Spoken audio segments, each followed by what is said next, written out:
ایک مرتبہ اللہ کے نبی حضرت سیدنا عزیر علیہ السلام کا بیت المقدس یعنی فلسطین سے گزر ہوا۔ آپ علیہ السلام کا زاد راہ یعنی سفر کا سامان ایک برتن کھجور اور ایک پیالہ انگور کا رس تھا، نیز آپ ایک دراز گوش گدھے پر سوار تھے۔ آپ علیہ السلام بیت المقدس کی تمام بستیوں میں پھرے، لیکن آپ کو کوئی شخص نظر نہیں آیا اور سب عمارتیں گری ہوئی تھیں۔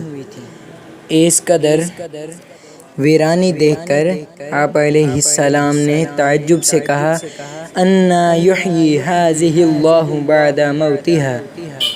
ترجمہ: اللہ انہیں ان کی موت کے بعد کیسے زندہ کرے گا؟ یہ فرمانے کے بعد آپ علیہ السلام نے اپنی سواری کسی جگہ باندھی اور آرام کی غرض سے لیٹ گئے۔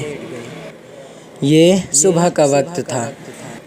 اس دوران آپ کی روح قبض کر لی گئی اور آپ 100 سال کی نیند سو گئے، نیز آپ کا دراز گوش بھی مر گیا، یعنی گدھا بھی مر گیا۔ اس عرصے میں آپ علیہ السلام لوگوں کی نگاہوں سے پوشیدہ یعنی چھپے رہے۔ 100 سال بعد آپ کو شام کے وقت زندہ کیا گیا۔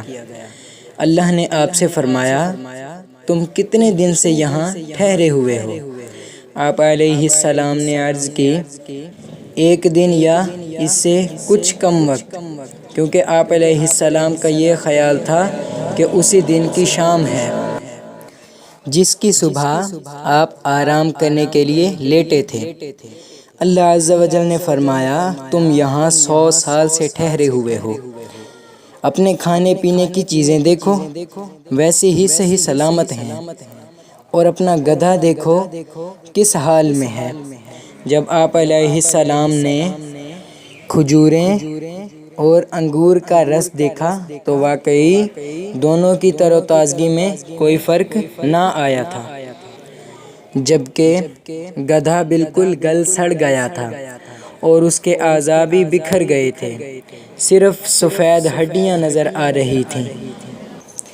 دیکھتے ہی دیکھتے گدھے کے اعضاء جمع ہو کر آپس میں ملنے لگے، ہڈیوں پر گوشت اور کھال آ گئی اور گدھا زندہ ہو کر آواز نکالنے لگا۔